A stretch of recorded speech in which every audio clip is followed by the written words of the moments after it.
direction Walidia, au Maroc, un petit village de pêcheurs encore méconnu des touristes, mais sa lagune, encore préservée, n'est pas sans attirer amateurs d'huîtres, surfeurs et passionnés de dauphins. Découverte signée Noufissa Charaï et Mohamed Amerkad. Entre terre et mer, cette lagune est une parenthèse enchantée sur le littoral atlantique. Au rythme des marées, son îlot de sable offre un spectacle singulier. Un paradis pour les surfeurs et les amateurs de sport de glisse. Au large, l'océan réserve aussi des surprises.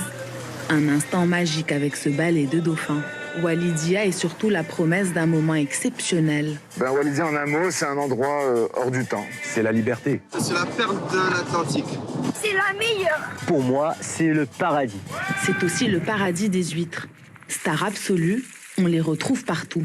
C'est pour les huîtres que Walidia est connue. On fait du porte-à-porte, on les vend même sur la plage. La visite des parcs ostréicoles, datant des années 50, fait partie intégrante des attractions touristiques. Comme à Venise, la balade sur la lagune se fait à bord de ces petits vaporettos qui remontent les eaux turquoises. Regarde, Kimo Kelani, ça c'est les huîtres qui sont dans les paniers. Et ils grandissent dans les paniers ici.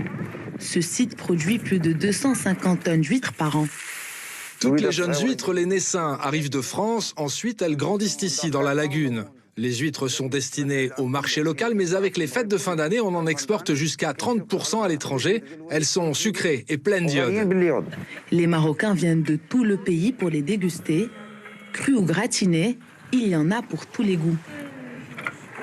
Toujours aussi bonne. Ambiance légèrement différente du côté des enfants. Kelani, t'as pas les huîtres? Non.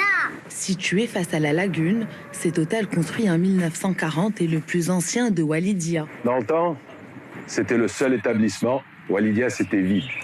Depuis, des établissements de luxe ont ouvert leurs portes, comme la Sultana, propriété d'une famille lyonnaise où les chambres atteignent 1 000 € la nuit.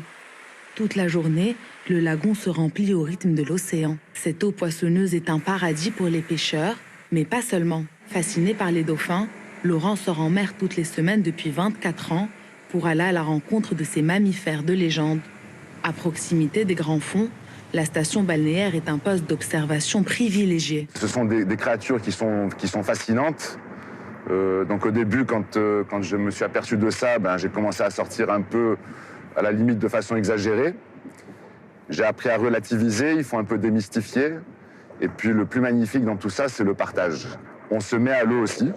Alors c'est pas tout le temps, ce sont les dauphins qui décident. Le dauphin ce sont des créatures qui sont très sociables, mais par moments ils ne le sont pas, ils sont occupés. Ça peut être pour raison de chasse, pour raison d'accouchement, pour X raisons. Donc ça aussi, il faut les comprendre, il faut le savoir. Il faut surtout pas les déranger. Ce sont eux qui choisissent. Quand ils décident d'approcher, le numéro vaut le détour. Allez, dauphin! Retour sur l'eau, du côté du lagon, où les surfeurs assurent le spectacle. De tous âges, ils profitent des vagues remuantes de l'Atlantique. Walidia, c'est idéal pour apprendre à surfer pour tous les niveaux. Atlante, c'est le plus ancien école de surf au Maroc qui a formé beaucoup de jeunes surfeurs au Maroc, comme Ramzé Boukhiyam, le premier surfeur marocain qualifié aux Jeux Olympiques. C'est une fierté pour le surf au Maroc. Dans ce cadre sauvage, la nature est omniprésente. Ce village de pêcheurs est une étape importante pour les oiseaux migrateurs. Un héron cendré se pavane dans l'indifférence quasi générale. Pour les observer de près, il faut se rendre au nord de la lagune, du côté des anciens marais salants. Un endroit idéal pour les sorties scolaires à ciel ouvert. L'occasion d'apprendre la fragilité des équilibres écologiques. Si par exemple le milieu va être pollué, automatiquement les oiseaux vont disparaître. Pourquoi? Parce qu'ils ne vont pas trouver de quoi manger. Les enfants connaissent bien les spécimens présents autour d'eux. Chacun a sa préférence. J'aime le héron cendré. Très bien.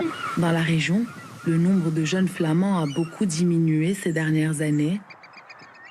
Cet ornithologue met en garde sur la nécessité de préserver davantage cet écrin naturel. La composante oiseau a permis à ce site d'être classé comme une zone d'importance internationale à l'échelle mondiale. C'est une zone qui est depuis toujours connue par son agriculture.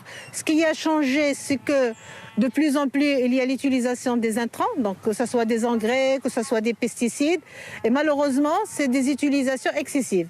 Le défi majeur des prochaines années sera de protéger cette cité-lagune unique en son genre, de trouver le bon équilibre entre tourisme de masse et respect de l'environnement. Sinon, l'incroyable richesse des fonds marins et de la flore sera en danger. Les habitants de Walidia sont bien conscients des enjeux. Ils veulent préserver la magie de leur ville. Et revenons en France pour une